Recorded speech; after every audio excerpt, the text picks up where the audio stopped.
নারীদের জন্য স্পেশাল, এটা হচ্ছে নারীদের জন্যই বাসটা চালু করা হলো। মঙ্গলবার সকাল 10টা রাজধানী তেজগাঁওয়ে বিআরটিসি ঢাকা ট্রাক ডিপো প্রাঙ্গণ। সারি বেঁধে দাঁড়িয়ে আছে কয়েকটি গোলাপি রঙের বাস। চালকের আসনে বসে আছেন নারী, দরজার পাশে দাঁড়িয়ে আছেন নারী কন্ডাক্টর।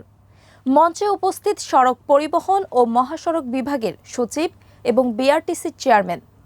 আনুষ্ঠানিকভাবে উদ্বোধন হচ্ছে ঢাকার প্রথম পূর্ণাঙ্গ মহিলা বাস সার্ভিস। দৃশ্যটা দেখতে উৎসব মুখর, ক্যামেরার ফ্ল্যাশ আর করতালির মধ্যে একটা নতুন শুরুর ঘোষণা। কিন্তু এই রঙিন উদ্বোধনী মঞ্চের পেছনে জমে আছে বছরের পর বছর ধরে ঢাকার রাস্তায় নারীদের প্রতিদিনের এক তিক্ত অভিজ্ঞতা। ঠাসাঠাসি বাসে গা ঘেঁষে দাঁড়ানো, অযাচিত স্পর্শ, কটূক্তি আর নীরবে সয়ে যাওয়া অপমান। প্রশ্ন হলো, একটি বিশেষায়িত বাস সার্ভিস কি সেই বাস্তবতাকে সত্যিই বদলে দিতে পারবে, নাকি এটি কেবল একটি প্রতীকী উদ্যোগ হয়ে থেকে যাবে? তারই বিশ্লেষণ আজকের প্রতিবেদনে। বিআরটিসি সূত্রে জানা গেছে, আজ সকাল 10টায় আনুষ্ঠানিক উদ্বোধনের পর বিকেল থেকে যাত্রী পাওয়া সাপেক্ষে বাস চলাচল শুরু হবে। আর আগামীকাল বুধবার থেকে নির্ধারিত রুটে পুরো দমে যাত্রী সেবা চালু হবে। প্রাথমিকভাবে রাজধানীর গুরুত্বপূর্ণ রুটগুলোতে 10টি বাস দিয়ে এই সার্ভিস শুরু হচ্ছে, যেখানে চালক থেকে শুরু করে কন্ডাক্টর সবাই নারী। অনুষ্ঠানে উপস্থিত ছিলেন সড়ক পরিবহন ও মহাসড়ক বিভাগের সচিব মোহাম্মদ জিয়াউল হক, আর সভাপতিত্ব করেন বিআরটিসির চেয়ারম্যান আব্দুল লতিফ মোল্লা। বিআরটিসির পক্ষ থেকে জানানো হয়েছে, ধাপে ধাপে প্রয়োজন অনুযায়ী এই সেবা আরও সম্প্রসারণের পরিকল্পনা রয়েছে। অর্থাৎ 10টি বাস দিয়ে শুরু হলেও এটি একটি পরীক্ষামূলক ধাপ, চূড়ান্ত লক্ষ্য অনেক বড়। এই উদ্যোগের প্রয়োজনীয়তা বোঝার জন্য পেছনে তাকাতে হবে। বেসরকারি সংগঠন আঁচল ফাউন্ডেশনের একটি জরিপে উঠে এসেছিল, ঢাকার গণপরিবহনে চলাচল করা কিশোরী, তরুণী ও নারীদের 66% কাছাকাছি বিভিন্ন ধরনের হয়রানির শিকার হন। আর তাদের মধ্যে প্রায় 47% নারী সরাসরি যৌন হয়রানির মুখোমুখি হন। এই হয়রানির ধরনও ভয়ঙ্করভাবে বৈচিত্র্যময়। বাসে ওঠানামার সময় অযাচিত স্পর্শ, ভিড়ের সুযোগে গা ঘেঁষে দাঁড়ানো, কটূক্তি এবং কখনো কখনো সরাসরি শারীরিক নিপীড়ন। আক্রান্তদের একটি বড় অংশ পরবর্তীতে দীর্ঘমেয়াদী মানসিক সমস্যায় ভোগেন বলেও সেই জরিপে উল্লেখ করা হয়েছিল। পুলিশের একটি পরিসংখ্যানেও দেখা গিয়েছিল, রাজধানীর একটি মাত্র সংক্ষিপ্ত রুটে মাত্র 2 মাসেই ডজন খানেক যৌন হয়রানির ঘটনা নথিভুক্ত হয়েছিল, যেখানে প্রকৃত সংখ্যা আরও অনেক বেশি বলে ধারণা করা হয়। কারণ বেশিরভাগ ভুক্তভোগী নারী লোক লজ্জা কিংবা আইনি জটিলতার ভয়ে মুখ খোলেন না। এই পরিসংখ্যানগুলোর প্রেক্ষাপটে আজকের এই বিশেষ বাস সার্ভিসের গুরুত্ব বোঝা জরুরি।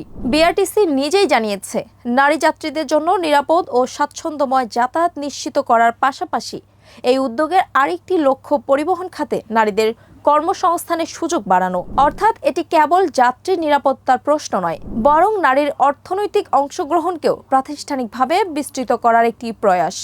বাংলাদেশের পরিবহন খাত ঐতিহাসিকভাবে পুরুষ নিয়ন্ত্রিত একটি ক্ষেত্র হিসেবেই পরিচিত। চালক কিংবা কন্ডাক্টরের ভূমিকায় নারীর উপস্থিতি প্রায় অনুপস্থিত। এই সার্ভিসের মাধ্যমে সেই বৃত্ত ভাঙার একটি প্রতীকী বার্তা দেওয়া হচ্ছে।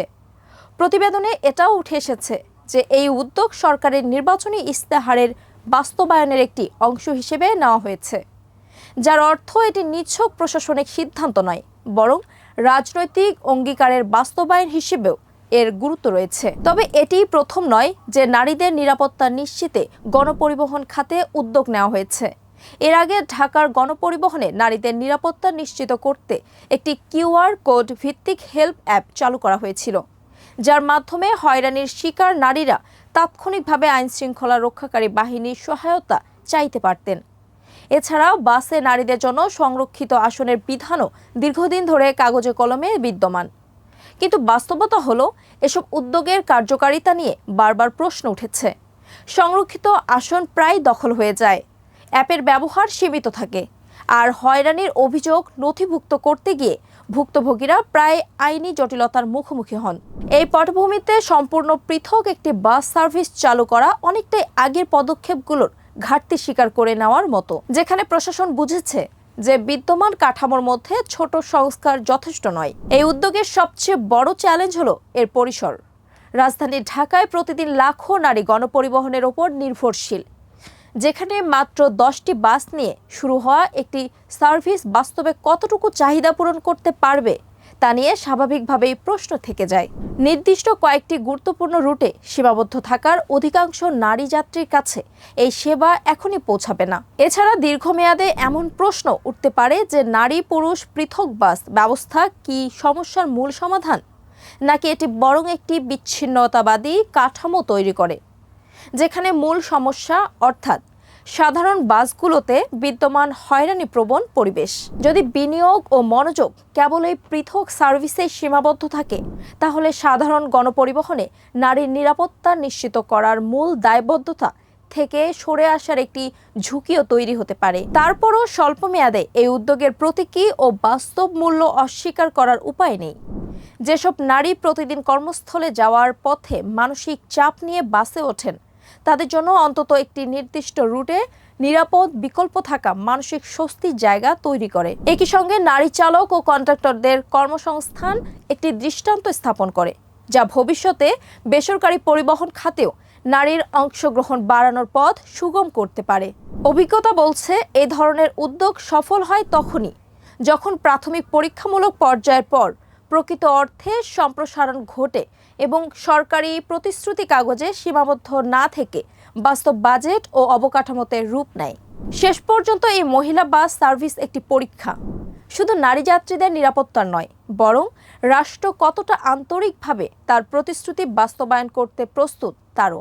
10টি বাস দিয়ে যাত্রা শুরু হলো ঠিকই, কিন্তু আসল প্রশ্নটা থেকে যাচ্ছে সামনের দিনগুলোতে। এই উদ্যোগ কি সত্যিকার অর্থে সম্প্রসারিত হবে, নাকি সময়ের সঙ্গে সঙ্গে আরও একটি ভালো উদ্দেশ্যের ঘোষণা হয়ে থেকে যাবে?